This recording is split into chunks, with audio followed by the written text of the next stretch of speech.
बच्चों, आज हम कविता पढ़ेंगे जिसका शीर्षक है वह देश कौन सा है। यह एक देशभक्तिपूर्ण कविता है। इसके रचयिता पंडित राम नरेश त्रिपाठी जी हैं। प्रस्तुत कविता वह देश कौन सा है पंडित राम नरेश त्रिपाठी जी की देशभक्ति के ऊंचे स्वर को, ऊंचे भाव को जगाने का कार्य करती है। यह एक सरस कविता है। इस कविता में भारत देश की प्राकृतिक संपदा, संपन्नता, सुंदरता और रोचकता का भरपूर दर्शन और ज्ञान देने का सार्थक प्रयास किया गया है। इस कविता का सारांश कुछ इस प्रकार है। प्रस्तुत कविता में कवि ने भारत देश के अतीत का गौरव गान किया है। अतीत मतलब बीता हुआ समय। कवि ने इस देश की गरिमा और वैभव का प्रभावशाली शब्दों में वर्णन किया है। कवि के अनुसार उत्तर में हिमालय इसका मुकुट है, तो दक्षिण में समुद्र इसके चरणों को धो रहा है। इसकी नदियाँ, इसके कंद, मूल, फल, अनाज आदि, मैदान, पहाड़ सभी आकर्षक हैं, जीवन देने वाले हैं और रस से भरे हुए हैं। यह देश शिरोमणि देश है, अर्थात सभी देशों में सर्वोच्च है। इसकी धरती अनंत अर्थात कभी ना खत्म होने वाले धन से भरी पड़ी है। यह देश संपूर्ण संसार को अपने आचरण से शिक्षित करने वाला है, उसे शिक्षा देने वाला है। यह विभिन्न आदर्शों की प्रतिष्ठा का देश है। देश की प्रकृति, देश की भौतिक समृद्धि और देश की आचरणशील गरिमा का उल्लेख कवि ने इस कविता में प्रश्नात्मक रूप में किया है, अर्थात प्रश्न उत्तर की शैली में किया है और यह इस कविता के सौंदर्य को और भी बढ़ा देता है। आइए अब हम कविता की पंक्तियों को पढ़ते हुए उसके भावार्थ को, उसके अर्थ को समझने का प्रयास करते हैं। मनमोहिनी प्रकृति की जो गोद में बसा है, सुख स्वर्ग सा जहाँ है, वह देश कौन सा है। जिसके चरण निरंतर रत्नेश धो रहा है, जिसका मुकुट हिमालय, वह देश कौन सा है। कवि इन पंक्तियों में भारत देश की सुंदरता का, उसकी प्राकृतिक सुंदरता का, उसकी भौगोलिक प्रकृति का वर्णन कर रहे हैं और वे कहते हैं कि मनमोहिनी प्रकृति की जो गोद में बसा है, अर्थात इसकी प्राकृतिक छटा, जो प्राकृतिक दृश्य है वो मनमोहिनी है, मन को मोहने वाली है। यहाँ इस देश में, यह देश कौन सा है, वह भारत है। इस भारत देश में सुख जो है वह स्वर्ग के समान है। ये सुख स्वर्ग वाला संसार है। जिसके चरण निरंतर रत्नेश धो रहा है, जिसका मुकुट हिमालय, वह देश कौन सा है। इसके चरणों को निरंतर जो है समुद्र धो रहा है और इसके सिर पर जो है हिमालय पर्वत के रूप में मुकुट सुशोभित हो रहा है।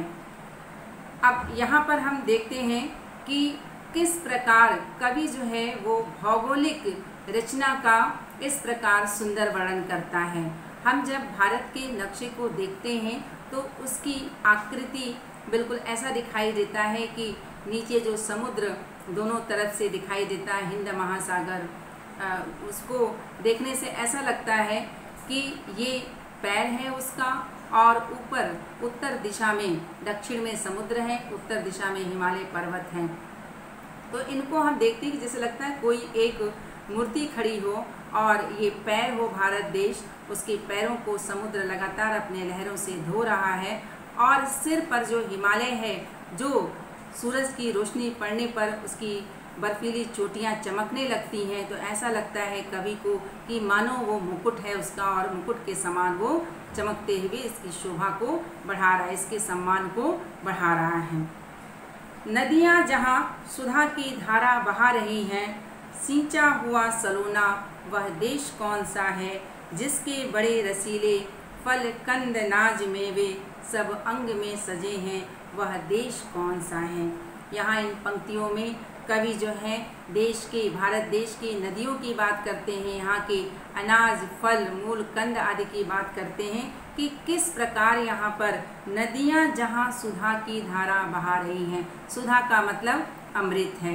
नदियाँ जो है यहाँ पे अमृत की धारा बहा रही हैं। अमृत, अमृत का मतलब अमर हो जाता है, जिसको पी करके जीवन मिल जाता है, एक नया जीवन मिल जाता है। कहने का मतलब है कि यहाँ की नदियाँ, भारत देश की नदियाँ जीवनदायिनी हैं, जीवन देने वाली हैं।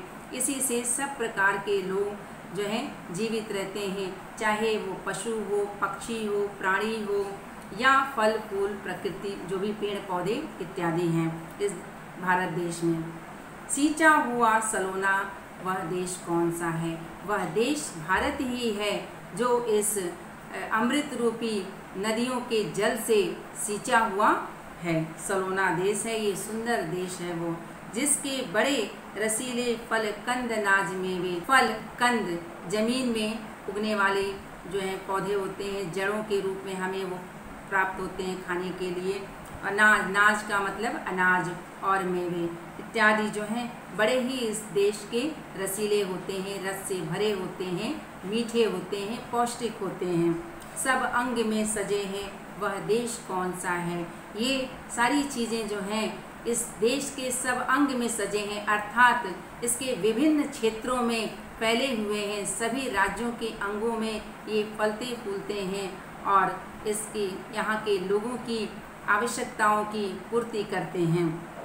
वह देश भारत ही है।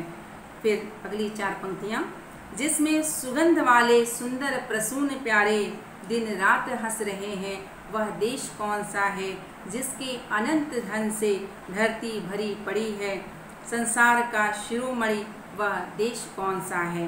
कवि कहते हैं कि वह भारत देश ही है जिसमें सुगंध वाले, खुशबू वाले, जो लोगों को प्रसन्न कर देते हैं अपनी खुशबू से, और सुंदर, प्रसून का मतलब फूल, सुंदर फूल जो हैं प्यारे प्यारे हमेशा दिन रात हंसते रहते हैं। हंसते रहने का मतलब है खिले रहते हैं, लोगों को हंसाते रहते हैं, लोगों के मन को खुश रखते हैं।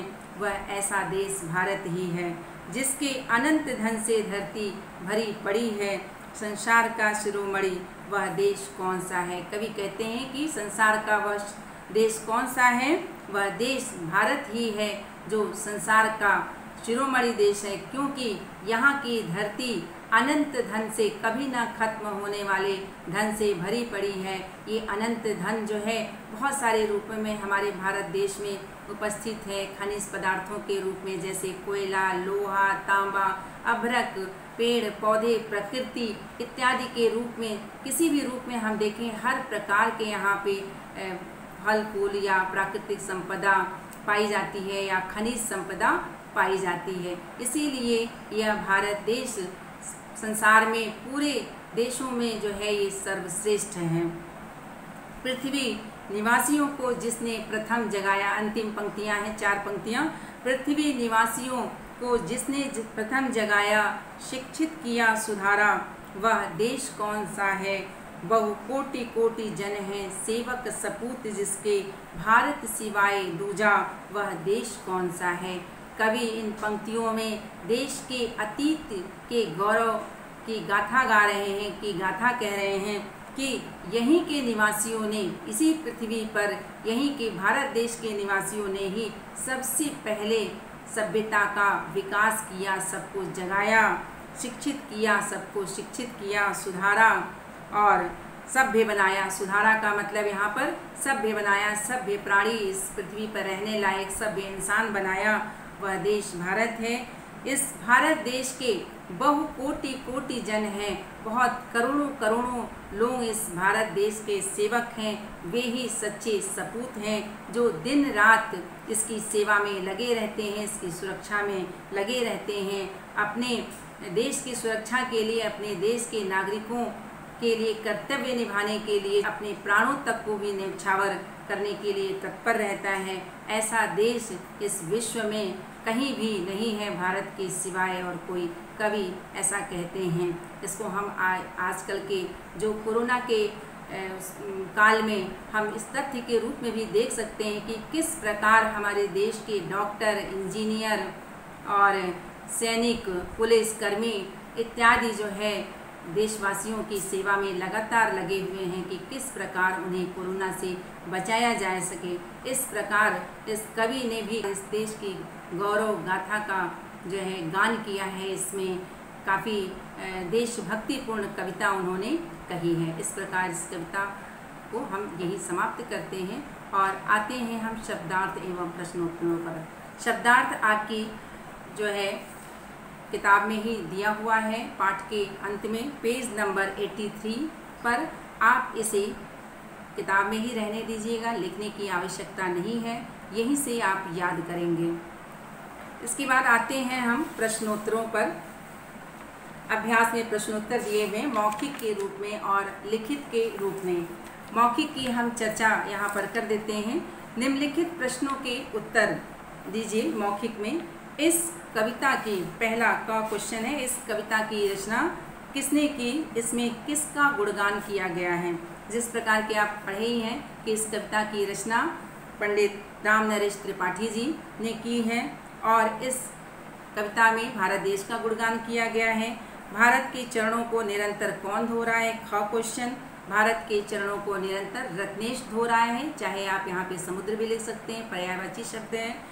ग, यहाँ भारत के फूलों को कैसा बताया गया है, यहाँ भारत के फूलों को सुंदर, सुगंधित बताया गया है जो कि दिन रात हंसते रहते हैं। यहाँ भारत की प्रकृति कैसी है, घ क्वेश्चन। भारत की प्रकृति मन मोहिनी है, अर्थात मन को मोहने वाली है। अंग, भारत का मुकुट किसे बताया गया है, भारत का मुकुट हिमालय पर्वत को बताया गया है। च, भारत का सौंदर्य बढ़ाने वाली 5 चीज़ें बताइए। भारत का सौंदर्य बढ़ाने वाली 5 चीज़ें जो हैं वो पहाड़, कंद या अनाज और फल मूल में फल, फूल, मेवे आदि हैं। लिखित प्रश्नोत्तर पे हम आते हैं। इसको विस्तार से लिख सकते हैं, आप लिखेंगे। और क, पहला क्वेश्चन है, इसमें भारत की नदियाँ किस प्रकार की हैं। भारत की नदियाँ जीवन दायिनी हैं, यह अमृत की धारा बहा रही हैं, हर खेत और सबके जीवन को सींच रही हैं। दूसरा क्वेश्चन ख, भारत के अन्न और फलों की क्या क्या विशेषताएं बताई गई हैं। भारत के अन्न और फल बड़े ही रसीले अर्थात रस से भरे होते हैं, बड़े ही मीठे होते हैं तथा यह देश के प्रत्येक क्षेत्रों में फैले हुए हैं और इसकी शोभा को बढ़ाते हैं। ग क्वेश्चन, भारत को संसार का शिरोमणि देश किस लिए कहा गया है। भारत को शिरोमणि देश इसलिए कहा गया है क्योंकि जो विशेषताएं भारत देश की हैं वह संसार के और किसी देश की नहीं हैं। यहाँ की प्राकृतिक सुंदरता हो या नदियों के जीवनदायिनी होने की बात हो या अन्य फल फूल की बात हो, सब में यह एक अलग विशेषता लिए हुए है। इसकी धरती अनंत धन से भरी पड़ी है। घ क्वेश्चन, इसमें संसार में सबसे पहले सभ्यता का उदय कहाँ हुआ, फिर उस देश ने क्या किया। ये अंतिम 4 पंक्तियों में आपको उत्तर मिल जाएंगे।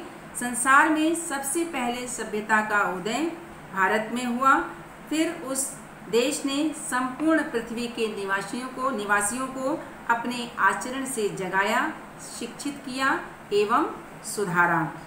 अंगा क्वेश्चन, भारत के सपूतों की क्या विशेषताएं बताई गई हैं। भारत देश के सपूत निडर बहादुर सैनिक हैं जो भारत देश की रक्षा करते हैं।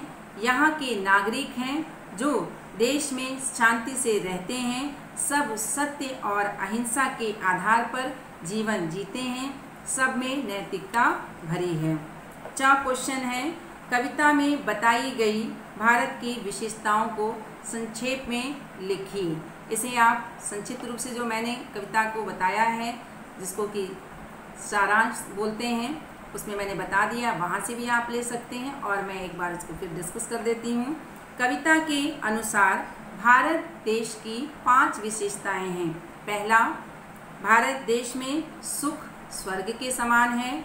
दूसरा, हिमालय भारत देश का मुकुट है। भारत देश की नदियाँ अमृत की धारा बहा रही है, तीसरा पॉइंट है। चौथा, भारत देश की धरती अनंत धन से भरी पड़ी है। भारत ने, पांचवा पॉइंट, भारत ने ही संसार के लोगों को सबसे पहले ज्ञान दिया है। यह पाठ यहीं पर समाप्त होता है।